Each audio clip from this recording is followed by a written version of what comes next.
बच्चों, कैसे हैं आप लोग? आई होप आप लोग बहुत अच्छे होंगे और बहुत अच्छे से तैयारी चल रहा होगा बच्चों आप लोगों का। तो लास्ट लेक्चर था क्वाड्रेटिक इक्वेशंस का वन शॉट लेक्चर मैंने आपको कंप्लीट करवाया था, जिसमें उनके सारे कॉन्सेप्ट्स और उनके बेस्ड पे क्वेश्चंस और जो पीवाईक्यू क्वेश्चंस है वो भी मैंने आपको उस वीडियोस में करवाया था। अगर आपने वो लेक्चर्स नहीं देखे हैं तो चैनल पे विजिट करके प्लेलिस्ट सेक्शन को चेकआउट कर सकते हैं। आपको chapter first, chapter second, chapter third, even fourth के लेक्चर्स आपको वन शॉट मिल जाएंगे with concepts and important questions with जो पीवाईक्यू क्वेश्चंस है वो भी मैंने लिया है वन शॉट लेक्चर्स में। तो आज जो है हम कवर करने वाले हैं अरिथमेटिक प्रोग्रेशंस। तो अरिथमेटिक प्रोग्रेशंस के जो भी कॉन्सेप्ट्स हैं उन कॉन्सेप्ट्स को हम हाईलाइटेड कराएंगे और उनके बेस पे आपको हम इंपॉर्टेंट क्वेश्चंस कराएंगे और जो पीवाईक्यू क्वेश्चंस है जो प्रीवियस ईयर्स में पूछे गए हैं या फिर लास्ट 5 इयर्स में क्वेश्चन पूछे गए उन क्वेश्चन को भी हम आपके साथ डिस्कस करेंगे और क्वेश्चन को सॉल्व करके दिखाएंगे आपको। तो कंप्लीट वीडियोस देखो जिससे कि आपको पता चल जाएगा कि इस चैप्टर में कैसे क्वेश्चंस आते हैं, किस तरह के क्वेश्चंस आपको प्रैक्टिस करनी चाहिए। सो चलिए आगे बढ़ते हैं। तो देखो सबसे पहले हमें ये समझना है कि अरिथमेटिक प्रोग्रेशंस होता है क्या। वैसे आपको ये बेसिक चीज पता है कि अरिथमेटिक क्या होता है। ये एक प्रोसेस होता है या हम ये कह सकते हैं ये एक सीक्वेंस होता है। जब भी हमें वैल्यूज दिए होते हैं एक सीक्वेंस में होता है और उस सीक्वेंस को जो एक अरेंजमेंट होती है, right. So here is that it is a sequence of numbers so that difference is a constant. यानी जो एपी है अरिथमेटिक प्रोग्रेशंस है या फिर हम उसको कहते हैं समांतर श्रेणी जो है ये एक सीक्वेंस में होता है। किसका सीक्वेंस होता है सर? नंबर्स का होता है या हम ये कह सकते हैं डिजिट का सीक्वेंस होता है और उसके बीच के जो कॉमन डिफरेंस होता है ना वो कांस्टेंट होता है। ठीक है, तो ये एक तरीका होता है। अब आपके मन में क्वेश्चन उठता होगा कि सर सीक्वेंस क्या होता है। देखो सीक्वेंस जो होता है ना बच्चों it is a set of numbers. ये नंबर का सेट होता है। कैसे बनता है अभी दिखाएंगे हम आपको। Numbers arrange in a definite order और वो एक ऑर्डर्ड में होता है। ऑर्डर आपको पता है कि दो तरीके का होता है, एक असेंडिंग ऑर्डर होता है और एक डिसेंडिंग ऑर्डर होता है। तो अब मैं आपको दिखाता हूं कैसे अरेंजमेंट होता है। जैसे मैं एक सिंपल सा एग्जांपल बना रहा हूं आपको। 5 हो गया, 10 हो गया, 15 हो गया, 20 हो गया। अब देखो ये हमने क्या बनाया, एक नंबर का सीक्वेंस बनाया। क्या बनाया? नंबर का सीक्वेंस बनाया। इसमें आप थोड़ा सा फील लो, ठीक है। देखो इसमें हमने क्या किया, +5 किया। इस वाले टर्म में भी हमने क्या किया, +5 किया। इस वाले टर्म में हमने क्या किया, +5 किया। तो ये जो +5 हो रहा है ना इसी को हम बोलते हैं कांस्टेंट टर्म्स। जो डेफिनेशन अभी बताया कि यहां पे देखो it is a sequence of a numbers such that the difference is constant. देखो इन दोनों के बीच का डिफरेंस 5 है, कांस्टेंट है। इन दोनों के बीच का डिफरेंस 5 है, कांस्टेंट है। इन दोनों के बीच का डिफरेंस 5 है, कांस्टेंट है। यही चीजें समझना है बच्चों। अगर आप ये समझ जाओगे ना तो बस चैप्टर में कुछ भी नहीं है, इसी को घुमा फिरा के आपको किया हुआ है। ठीक है, ये सीक्वेंस को समझना बहुत जरूरी है क्योंकि ये चैप्टर ही सीक्वेंस पे है।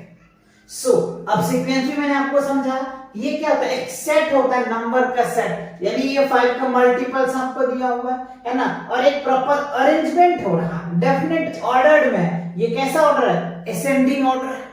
ये कैसा ऑर्डर है, असेंडिंग ऑर्डर है। बात समझ में आया या नहीं आया, क्लियर हुआ? अच्छा, तो इस तरीके से आप इनको समझ सकते हैं। चलो दूसरा एग्जांपल में और आपको दिखाऊं। जैसे मान लो हमने यहाँ पे 6 लिया, 12 लिया है ना, 18 लिया है ना, उसके बाद 24 लिया, इस तरीके से चलेगा। तो अब देखो इस दोनों के बीच का डिफरेंस कितना है, 6 है। इस दोनों के बीच में कितना है, +6। इन दोनों के बीच में क्या है, +6। तो हमने क्या देखा कि ये चीजें आपको आइडेंटिफिकेशन करना पड़ेगा। और एक चीज याद रखना, आपको ऐसे भी क्वेश्चन पूछा जा सकता है कि कौन से टर्म्स एपी में है और कौन सा एपी में नहीं है। एपी में होने के लिए सबसे पहला जो कॉन्सेप्ट है बच्चों, कॉमन डिफरेंस सेम होना चाहिए। अगर कॉमन डिफरेंस वेरी किया तो एपी में नहीं होगा, ये आप याद रखना। समझ बात में आया? क्लियर होगा? एपी कब होगा, एपी नहीं होगा? एपी होने के लिए कॉमन डिफरेंस सेम आना चाहिए। तो आप यहां पे देख पा रहे इस वाले सीक्वेंस में भी कॉमन डिफरेंस सेम आ रहा है, इसका मतलब ये एपी में है। दूसरा में भी आप एग्जांपल्स देखो, इसमें भी कॉमन डिफरेंस सेम है। तो कॉमन डिफरेंस सेम होता है तो एपी होगा, अदरवाइज एपी नहीं होगा। ये बात भी माइंड में सेट कर लेना, ठीक है? तो ये एपी का जो बेसिक पॉइंट्स थे आपको क्लियर हुआ। अच्छा, अब हम समझेंगे कि एपी के टाइप्स क्या होते हैं, है ना? वैसे एपी के कई टाइप्स होते हैं, लेकिन हम टर्म के अकॉर्डिंग समझेंगे कि एपी के टर्म्स के अकॉर्डिंग क्या होता है। तो टर्म्स के अकॉर्डिंग जो एपी की टाइप से बच्चों बात करूं तो दो होता है, ठीक है? देखो दो टर्म्स होता है, एक होता है फाइनाइट, ठीक है, एक होता है फाइनाइट एपी और दूसरा होता है इनफाइनाइट एपी होता है, ठीक है? दूसरा क्या होता है? Infinite AP. अब आपके माइंड में क्वेश्चन उठता होगा कि सर फाइनाइट एपी क्या है, इनफाइनाइट एपी क्या है, राइट? तो देखो इनफाइनाइट एपी क्या होता है, यानी जिस सीक्वेंस में नंबर ऑफ टर्म लिमिटेड होता है ना, उसको हम लोग फाइनाइट एपी कहते हैं। और जिस सीक्वेंस में नंबर ऑफ टर्म्स इनफाइनाइट होता है ना, उसे हम लोग इनफाइनाइट एपी कहते हैं। ये क्लियर हुआ? अच्छा, मैं एग्जांपल्स आपको दिखाता हूं। एग्जांपल्स आप देखो, जैसे मैंने भी आपको समझाया 5 10 15 20 25 30। अब देखो ये क्या हो गया, फाइनाइट एपी हो गया, यानी ये 30 पे जाके कंप्लीट खत्म हो गया। तो ये होता है फाइनाइट, यानी इसमें कितने टर्म है, 1 2 3 4 5 6 टर्म है। तो ये 6 टर्म्स हुआ, यानी यू विल काउंटेड, आप उसे काउंट कर सकोगे या काउंट कर सकते हो। जिसमें आप नंबर ऑफ टर्म काउंट कर सकते हो उसको हम लोग फाइनाइट एपी कह सकते हैं, और जिसमें नंबर ऑफ टर्म काउंट नहीं कर सकते हैं उसको हम लोग इनफाइनाइट एपी कहते हैं, ठीक है? ये बात समझ में आया या नहीं आया? क्लियर हुआ? क्लियर हो गया ना? That's good. तो फाइनाइट एपी समझ में आया, इनफाइनाइट। अब देखो इनफाइनाइट एपी की अगर मैं बात करूं तो जैसे मान लो हमने ले लिया 2 4 6 8 10 और ये चल रहा है। अब मुझे पता ही नहीं कहां तक जा रहा है ना? जैसे मान लो हमने लिया 5 10 15 20, अब ये पता ही नहीं कहां तक जा रहा है, फिर इनफाइनाइट्स हो गए। क्या हो गए? इनफाइनाइट्स हो गए। तो इसकी कहानी तो यहीं पे खत्म हो गया, है ना? इनफाइनाइट एपी को तो हम कैलकुलेट कर नहीं सकते, क्योंकि हमें कैलकुलेट करने के लिए नंबर ऑफ टर्म्स पता होना चाहिए, कितने टर्म्स हैं, उसके अकॉर्डिंग हम कहानी को आगे बढ़ा सकते हैं। तो ये चीजें बच्चों यहीं पे कंप्लीट हो जाता है और इसकी आगे खेल होती है। फाइनाइट एपी में सारे टर्म्स होते हैं कि कैसे हम एनएच टर्म्स निकालेंगे, कैसे फर्स्ट टर्म्स निकालेंगे, कैसे कॉमन डिफरेंस निकालेंगे, इन सभी बातों को हम डिस्कस करने वाले हैं, है ना? इसी के बेस पे आपको क्वेश्चंस आएंगे, फाइनाइट एपी से रिलेटेड क्वेश्चंस आएंगे, ठीक है? क्योंकि इनफाइनाइट्स की कोई यूज नहीं हो रहा है, ये आप जाकर के 11th में जब पढ़ेंगे तो वहां पे ये चीजें आप समझेंगे कि इनफाइनाइट एपी का कैलकुलेशंस कैसे करेंगे। फिलहाल तो हम डिस्कस करेंगे फाइनाइट एपी पे। तो चलिए आगे बढ़ते हैं अगले स्लाइड पे। अब देखो कह रहा है find the numbers of terms, और या फिर आपको इसको दूसरे वर्ड में भी पूछे जा सकते हैं, या तो आपको ये बोल सकता है कि चलो बताओ find the number of terms निकालिए, या फिर कह सकते हैं फाइंड द एनएच टर्म्स कह सकते हैं। देखो सबसे पहले मैं एपी का जनरल फॉर्म आपको बता देता हूं, फिर ये फॉर्मूला आप बहुत आसानी से समझ में आ जाए। देखो GENE जनरल फॉर्म। देखो जनरल फॉर्म की अगर बात करूं तो पहला तो A होता है बच्चों, दूसरा A प्लस डी होता है, तीसरा अगर मैं बात करूं तो A प्लस 2D होता है, ठीक है? फिर क्या होता है A प्लस 3D होता है, एंड सो ऑन फिर क्या होगा n माइनस 1D होता है। ये चीजें आपको ध्यान रखनी, ये जनरल फॉर्म ऑफ एपी का होता है।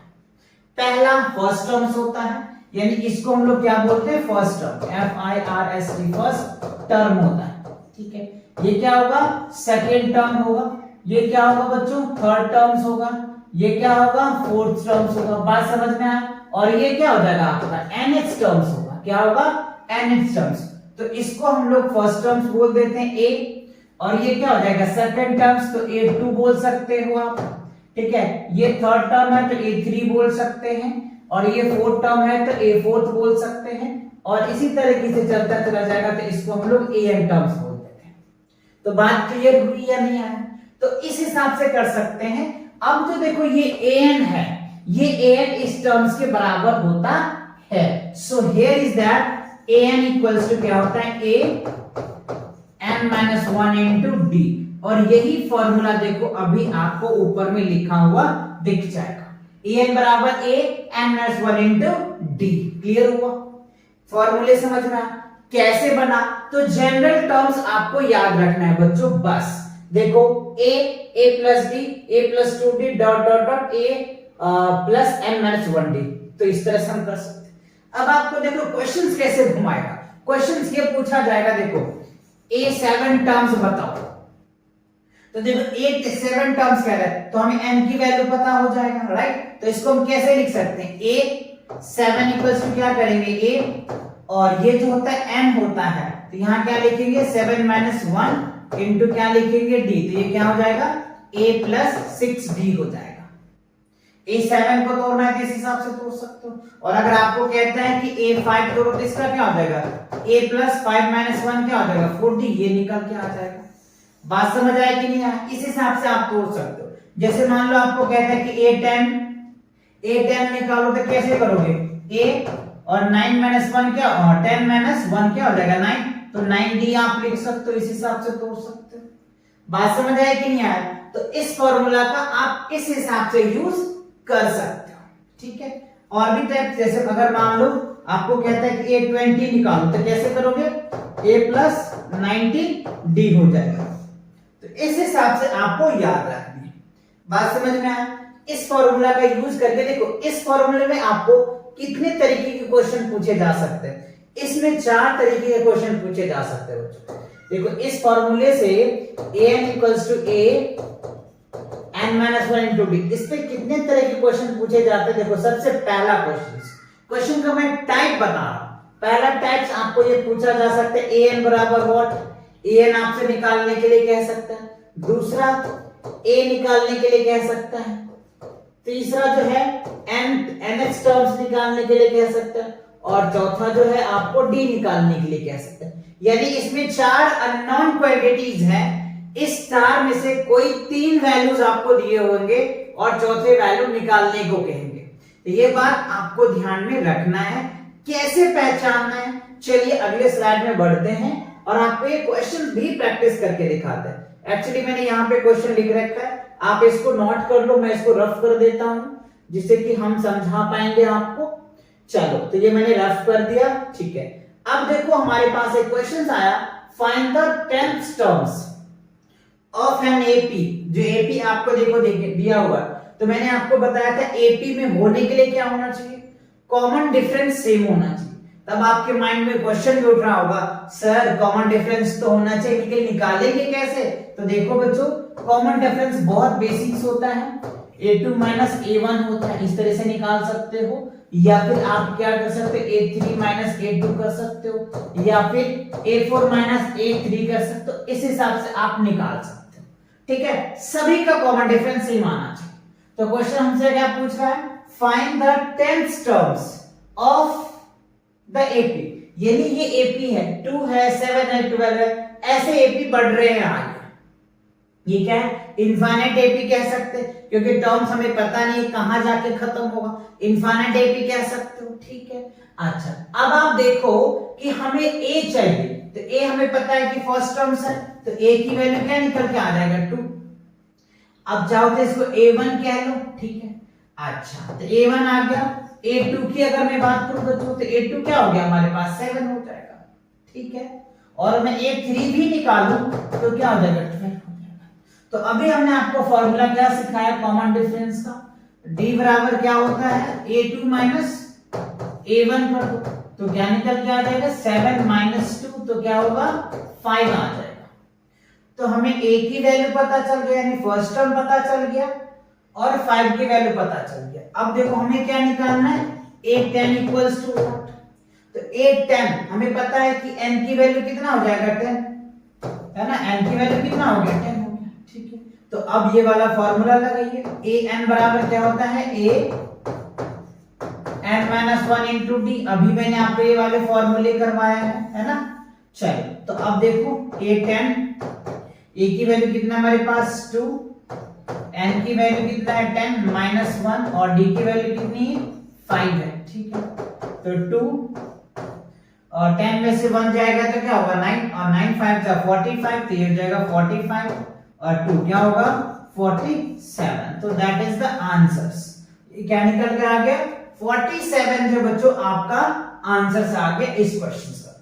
तो ऐसे ही अगर आप एपी को आगे बढ़ाएंगे, जैसे पहला 2 हो गया, ठीक है, दूसरा क्या हो गया 7 आ गया, तीसरा क्या हो गया 12 आ गया, इसमें फिर 5 ऐड कीजिए, फिर 5 ऐड कीजिए, फिर 5 ऐड कीजिए, फिर 5 ऐड कीजिए, फिर 5 ऐड कीजिए। ऐसे अगर आप ऐड करते चले जाएंगे 10 टाइम्स, कितनी बार 10 टाइम्स, तो आपका आंसर कितना आ जाएगा 47 आ जाएगा। बात समझ में आया? क्लियर हुआ कि नहीं हुआ? कॉन्सेप्ट क्लियर हुआ? अच्छे से समझ में आया? चलो इसी के बेस पे मैं आपको एक क्वेश्चन देता हूं, ये क्वेश्चन आप सॉल्व करके मुझे कमेंट सेक्शन में बताएंगे। चलिए एपी जो मैं आपको दे रहा हूं, एपी दे रहा हूं 5 10 15, ठीक है। अच्छा इसमें आपको क्या निकालना है, ए 15 टर्म्स निकालना है। ए 15 टर्म्स क्या होगा, आप मुझे इसका आंसर जो है कमेंट्स करके बताइए। फटाफट चलो सॉल्व करो और कमेंट सेक्शन में इसका आंसर बताओ। आपको एपी दिया हुआ है कितना, देखो एपी आपको एक दिया हुआ है 5 10 15 डॉट डॉट डॉट, ये भी इनफाइनाइट एपी है जिसमें आपको ए 15 टर्म्स निकालने। कौन सी, यहाँ पे 10 पूछा जा रहा था और मैं क्या पूछ रहा हूँ 15 टर्म्स बताइए। जैसे हमने 10 टर्म्स बता दिया कि 47 आएगा, ऐसे ही इसका 15 टर्म्स क्या होगा ये आप मुझे सॉल्व करके कमेंट सेक्शन में कमेंट करके बताओ इसका आंसर क्या है। देखते हैं कि आपको ये क्वेश्चन समझ में आया है या नहीं आया। अगर ये क्वेश्चन समझ में आ गया तो आप इसे चुटकियों में सॉल्व कर दोगे, डेफिनेटली आप चुटकियों में सॉल्व करके आंसर अब तक तो आप देख चुके होंगे। चलो तो आगे बढ़ते हैं। अब देखो बच्चों कह रहे हैं determine the AP whose third terms. अब देखो हमें कह रहा है एपी डिटरमाइन करना है, यानी एपी हमें निर्धारित करना है, जबकि हमें दे रखा है थर्ड टर्म जो है वो 5 है और जो 7 टर्म्स है वो 9 है।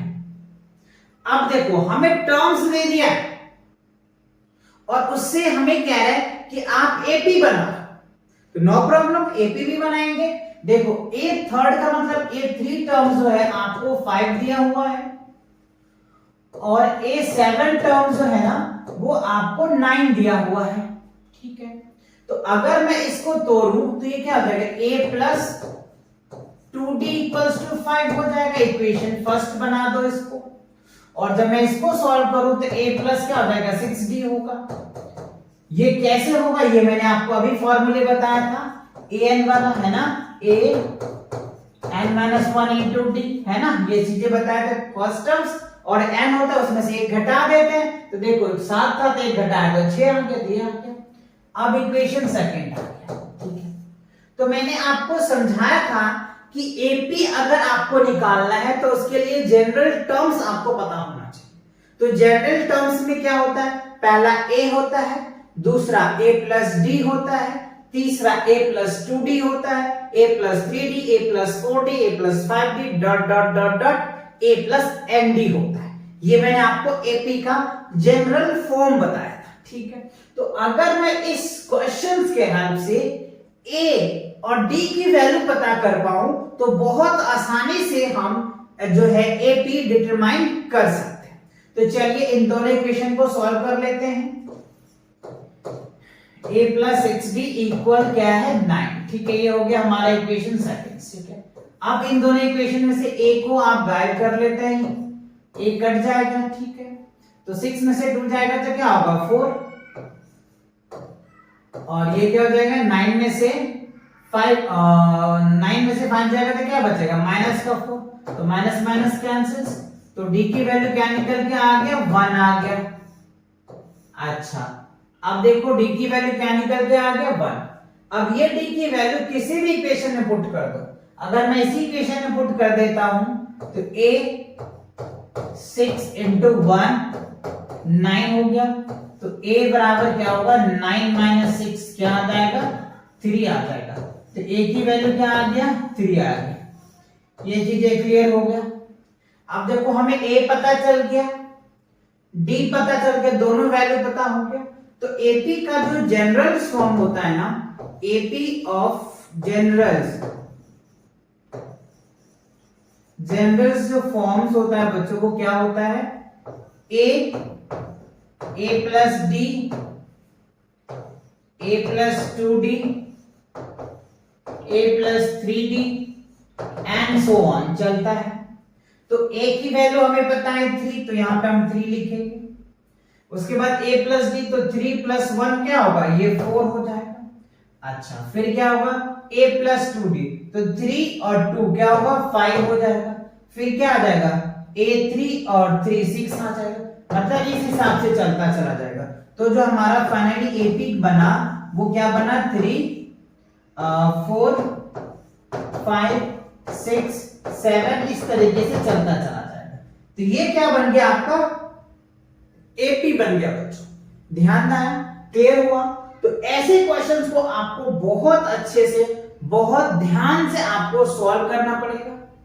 ठीक है क्लियर हुआ, समझ में आ गया, इजी है, अच्छे से समझ में आ रहा है, कोई दिक्कत ही नहीं ना। चलो अगर कोई डाउट लग रहा है तो आप कमेंट सेक्शन में कमेंट में कर सकते हो, आपको क्या प्रॉब्लम आ रहा है, क्या दिक्कतें आ रही है ना। चलो आगे बढ़े। ओके अब देखो क्या है sum of the first nth terms of AP। अभी क्या था हमने ये देखा कि कैसे हमें a पता करना होता है, कैसे हमें d पता करना होता है, कैसे हमें n पता करना होता है, कैसे हमें nth टर्म्स निकालना होता है। तो मैंने जो 4 टाइप्स बताए थे उन चारों टाइप्स का यूज देख लिया। अब हमें पता है कि कुछ AP टर्म्स दिए हुए हैं, उन सभी का सम कैसे निकालेंगे। समझ रहे बात को, उन सभी का सम कैसे निकालेंगे उसके लिए हमें कह रहा है sum of the first nth terms of AP। देखो इसके लिए बच्चों फॉर्मूला होता है, अभी बहुत ज्यादा डिटेल्स तो नहीं जाएंगे क्योंकि हम आपको वन शॉट्स करवा रहे हैं, रिविजन के तौर पे करा रहे हैं। तो जो फॉर्मूलेज होते हैं वो जरूर मैं आपके साथ इंट्रोड्यूस कर पाऊंगा। तो देखो Sn का फॉर्मूला क्या होता है n/2 और होता है 2a n-1 into d। एक तो फॉर्मूला ये होता है। अच्छा दूसरा फॉर्मूला क्या होता है सर n/2 और यहां होता है फर्स्ट टर्म्स और a n b होता है। ठीक है या फिर कहीं किसी बुक में ऐसे भी लिखा होता है a+2 और ये होता है a और यहां होता है लास्ट टर्म्स भी होता है, लास्ट LAST लास्ट टर्म्स भी आप इनको कह सकते हो। तो ये कुछ बेसिक्स फॉर्मूलेज हैं जिसके हेल्प से आप AP के जो टर्म्स है उस टर्म का सम्स को पता कर पाओगे। समझ रहे बात को, बहुत आसानी से कर पाओगे। ठीक है तो ये फॉर्मूले से आप इसे चाहो तो अच्छे से याद कर ले और लिख ले। ठीक है बात क्लियर हुई, समझ में आया। अच्छा जैसे इससे क्वेश्चंस कैसे आएगा देखो, जैसे आपको कहेगा जैसे मान लो हमने क्या लिखा 1 + 2 + 3 + 4 + 5 + ऐसे करके अगर मैं 100 तक लिखूं ना तो इसका सम्स क्या होगा इस फॉर्मूले के हेल्प से चुटकियों में आप निकाल पाओगे। कब, जब ये फॉर्मूले आपको पता होगा तो बहुत आसानी से आप कर सकते हो। और अगर मैं लिखने बैठूं तो पता नहीं कितने टाइम कंज्यूम्स करेगा। तो इस तरह के क्वेश्चन को सॉल्व करने के लिए हम ये फॉर्मूले का यूज करेंगे। तो चलिए हम आपको दिखाते हैं इसके बेस पे कुछ क्वेश्चंस। अच्छा अब देखो आपके पास क्या है क्वेश्चंस, क्या क्वेश्चन कह रहा है find, right, find the sum. देखो पूछ रहा है sum of the first 20 terms, first 20 terms का सम हमें निकालना है of the numbers whose nth terms is given। nth terms हमें दिया हुआ है तो यहां हमें पहले तो AP बनाना पड़ेगा, AP बनाना पड़ेगा यानी नंबर ऑफ टर्म्स बनाना पड़ेगा, देन फिर हम सम कर सकते हैं। तो देखो इसके लिए अगर हमें जो nth टर्म दिया हुआ है 3 और 2n, तो अगर मैं n की वैल्यू 1 ले लूं है ना अगर मैं n की वैल्यू 1 ले ले बच्चों तो क्या होगा, n की वैल्यू अगर मैं 1 ले लूं तो क्या हो सकता है, चलिए बताइए मुझे। देखो अगर हम n की वैल्यू 1 लेते हैं तो 3 प्लस 2 इंटू 1 क्या बनेगा, 3 प्लस 2 ये क्या होगा 5। तो पहला टर्म्स तो 5 आ गया।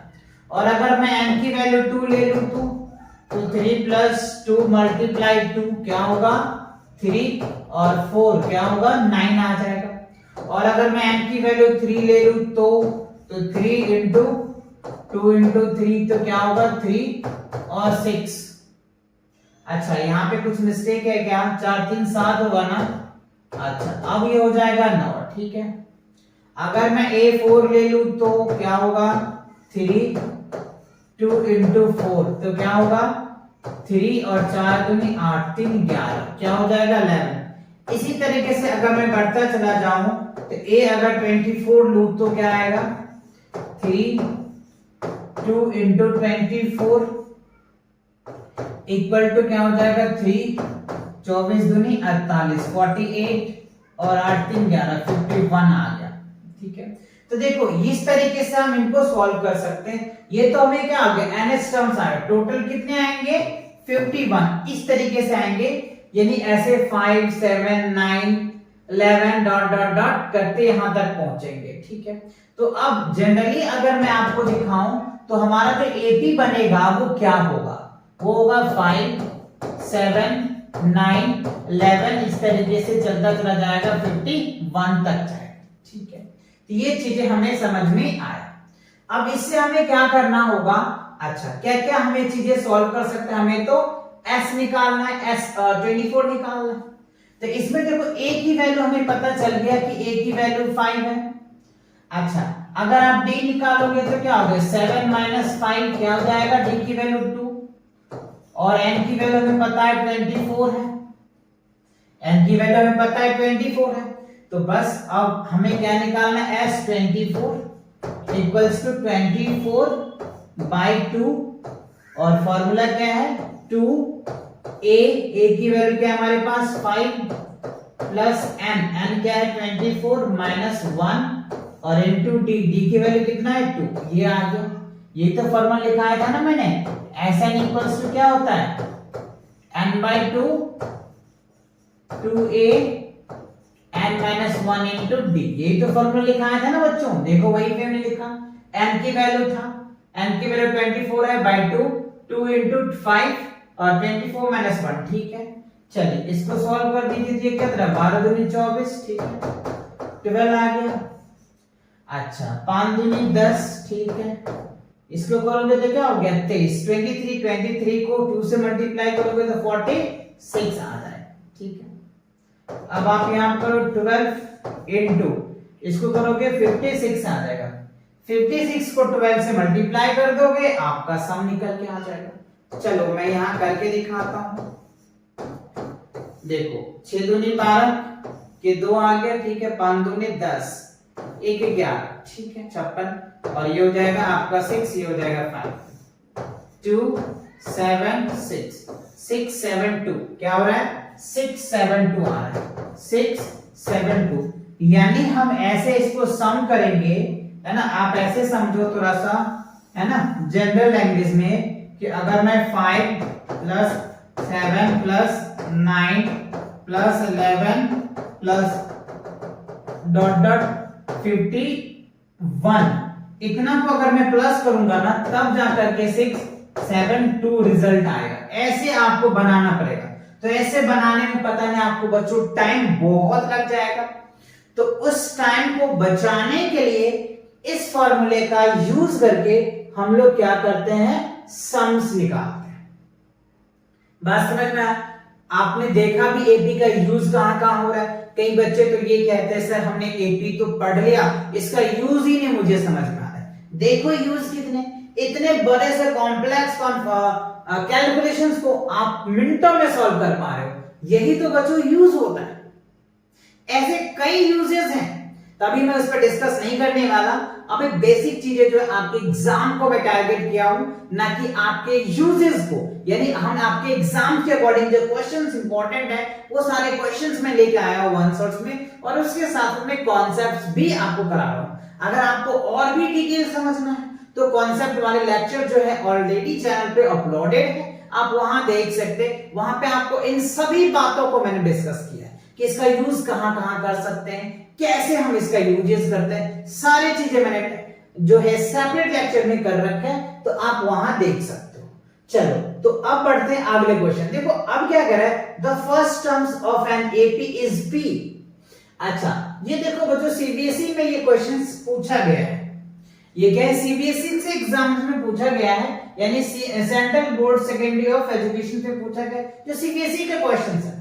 कितने इजी क्वेश्चन आपसे पूछे भी जाते हैं। The first terms of an AP is P and common difference Q, then its 10th terms is क्या हो सकता है। ये 1 मार्क्स के क्वेश्चंस आएंगे, ठीक है। देखो आपको AP का जो फर्स्ट टर्म्स है क्या दे रखा है, फर्स्ट टर्म, ठीक है। फर्स्ट टर्म जो है वो हमें P दिया हुआ है। अच्छा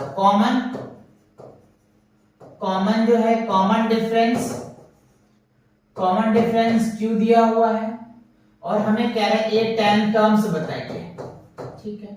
तो देखो ये 10 टर्म्स की अगर मैं बात करूं तो क्या होता है, ए और 10 माइनस 1 इंटू डी होता है, तो इसको हम लिख सकते हैं ए और 9 डी लिख सकते हैं, ठीक है। अब आप कन्वर्ट करें, कॉमन डिफरेंस की जगह पे हम क्या लिखेंगे क्यू, और फर्स्ट टर्म की जगह पे क्या लिखेंगे पी। ये क्या हो जाएगा पी और प्लस 9q। तो आपका जो ए 10 टर्म्स है वो क्या निकल के आ जाएगा बच्चों, p, ऐसे लिख दो p प्लस 9q। ये आपका क्या होगा, आंसर आएगा। तो ये आपको 1 मार्क्स में पूछा जाएगा, है ना। वेरी शॉर्ट क्वेश्चंस आंसर्स है, तो ये 1 मार्क्स से क्वेश्चंस होंगे। चलिए आगे बढ़ते हैं। अच्छा फिर देखो आपके सीबीएसई का एक क्वेश्चंस है, the next terms of the AP. अच्छा देखो आपको कुछ ये एपी का जो जनरल फॉर्म्स में है वो आपको दिया हुआ है, कह रहे इसका अगला टर्म्स बताइए क्या हो सकता है, ठीक है। तो सबसे पहले आपको थोड़ा सा पहचानना पड़ेगा कैसे ये बढ़ रहा है, डी क्या हो सकता है। तो डी पता चल जाएगा तो आगे की वैल्यू आप निकाल लेंगे। तो देखो अगर मैं फर्स्ट टर्म्स की बात करूं तो पहला क्या हो जाएगा 6, दूसरा क्या है हमारा 24 है, और तीसरा क्या है 54 है। तो अगर मैं 6 को तोड़ूं तो क्या हो जाएगा 2 इंटू 3 बन जाएगा, और मैं इसको तोड़ूं तो क्या होगा 4 इंटू 6 हो जाएगा, ठीक है। और अगर मैं इसको तोड़ूं तो क्या हो सकता है, ठीक है 2 हो गया ये आपका, ठीक है। तो इसको अगर आप तोड़ोगे तो 27 दूनी 9, और ये हो जाएगा 9 3 27, 9 8 9 3 7 9 4 36, 9 6 54, 9 इंटू 6 हो जाएगा, ठीक है। तो मैंने क्या पाया और क्या देखा इसमें, कि इसमें हमने ये देखा कि अगर मैं यहाँ पे देखो अगर इसको सॉल्व करूं, ये तो √6 है, ठीक है। इसमें से 4 है तो 2 बाहर आ जाएगा, तो ये √6 आ जाएगा, और इसमें से 9 है तो 3 बाहर आ जाएगा, तो ये 6 आ जाएगा। तो क्या पाया मैंने, देखो 1 √6, 2 √6, 3 √6। तो आप ऐसे भी समझ सकते हो। तो अगला क्या हो सकता है 4 √6 हो सकता है, उससे अगला क्या हो सकता है 5 √6 हो सकता है, ऐसे चला जाएगा।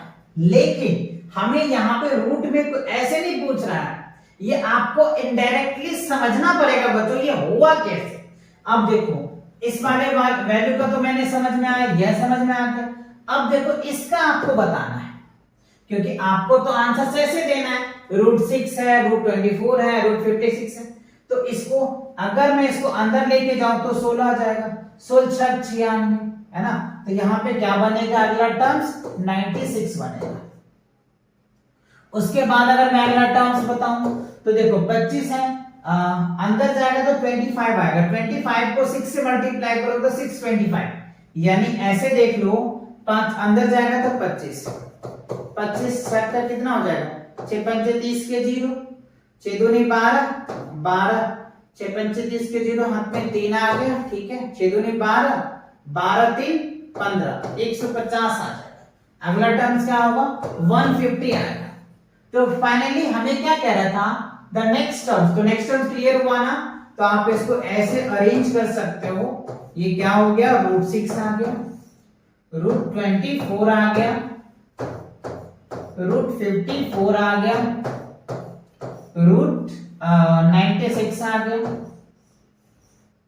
√150 आ गया। ऐसे आप बढ़ा सकते हो, या फिर इसको सेम एज ऐसे लिख सकते हो, 1√6 लिख सकते हो, 2√6 लिख सकते हो, 3√6 लिख सकते हो, 4√6 लिख सकते हो, फिर क्या लिख सकते हो, 5√6 लिख सकते हो। इस तरीके से आप लिख सकते हो।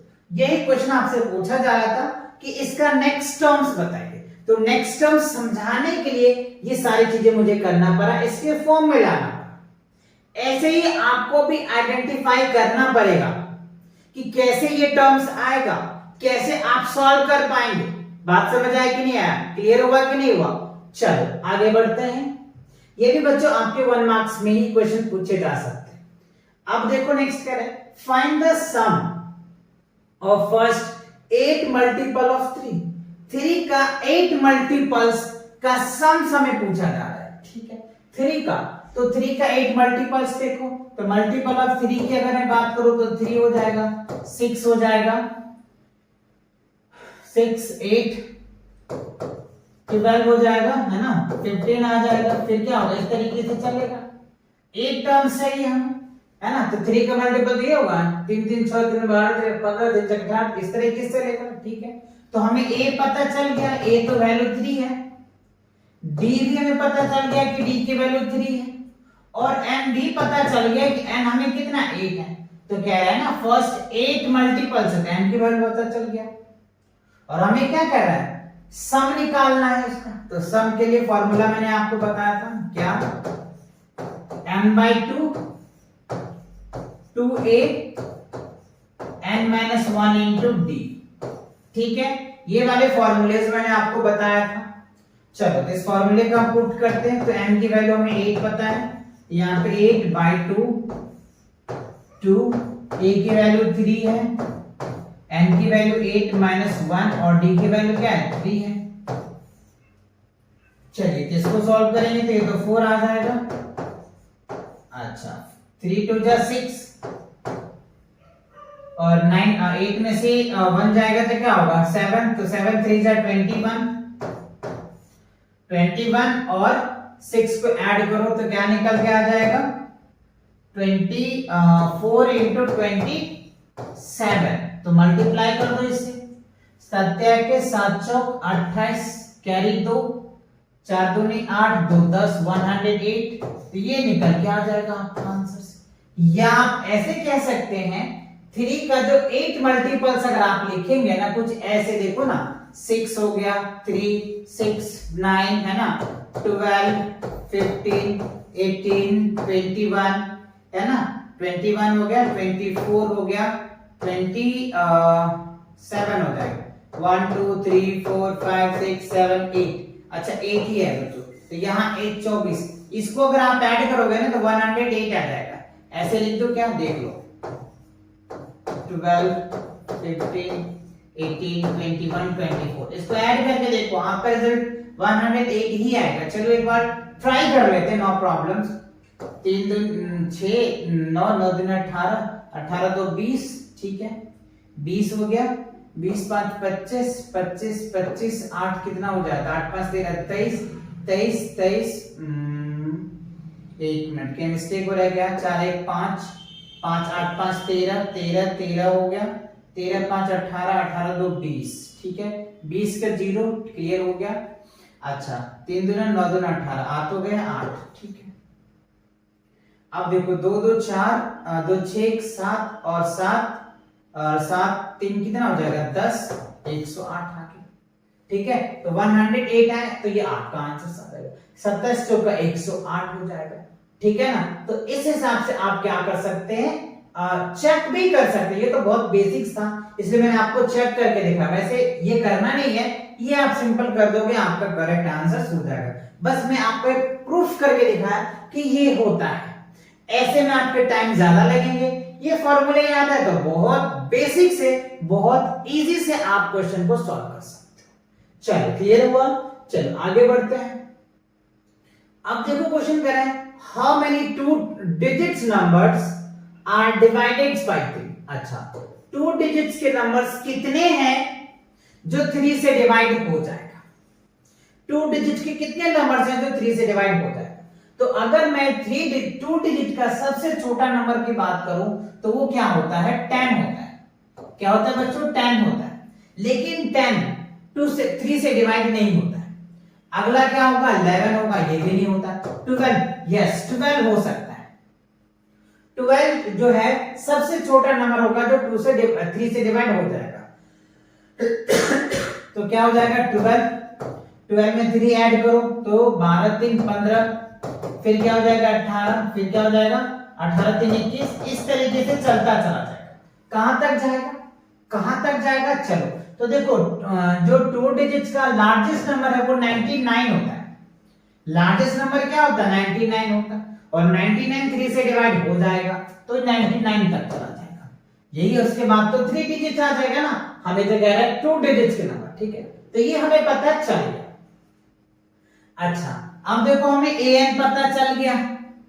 an हमें पता चल गया ना, यानी a की वैल्यू तो हमें पता चली गया 12 है, और an की वैल्यू भी हमें पता चल गया कितना है? 99 है। ठीक है, तो हमें n निकालना है।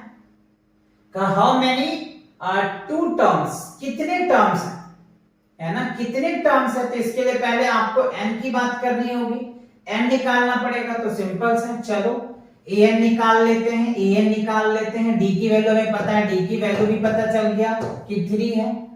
तो an इक्वल्स टू क्या हो जाएगा? a n minus 1 into d। तो an हमें पता है 99 है, लास्ट टर्म्स 29 है, और a की वैल्यू कितना है हमारे पास? 3 n माइनस 1, और d की वैल्यू हमें भी पता है कितना है? 3 है। अच्छा, a की वैल्यू बच्चों क्या है? 12 है ना, a की वैल्यू 12 है। मैं क्या लिख रहा हूं? 3, ये आ जाएगा। d की वैल्यू 3 है ना, ठीक है। अच्छा, 12 को इधर लेकर क्या, 99 में से 12 लेस करो, n माइनस 1 इंटू 3, तो ये क्या हो जाएगा? 9 में से 2 जाएगा तो क्या हो जाएगा? 7, ठीक है। ये बच गया 9 में से जाएगा 1, 87 आ गया, equals to n minus 1 into 3 आ जाएगा।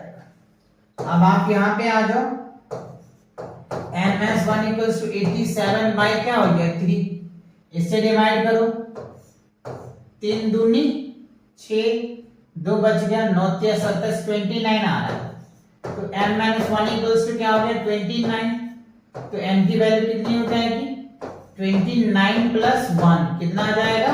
30, यानी n की वैल्यू कितने आ गए? 30। हम ये कह सकते हैं कि जो 2 डिजिट्स के नंबर्स हैं 12 से लेकर के 99 तक अगर हम जाते हैं तो टोटल 3 से डिवाइड होने वाले 30 ऐसे डिजिट्स होंगे जो 3 से डिवाइड हो जाएगा।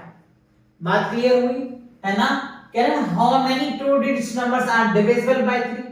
तो 3 से डिविजल्स होने वाले 12 से लेकर के 99 के बीच में 30 ऐसे नंबर्स होंगे जो 3 से एग्जैक्टली डिवाइड हो जाएंगे। ये काफी इंपॉर्टेंट क्वेश्चन है बच्चों, आप इनको वीवीआई लगा सकते हो क्योंकि ये बार-बार क्वेश्चन पूछे जा चुके हैं।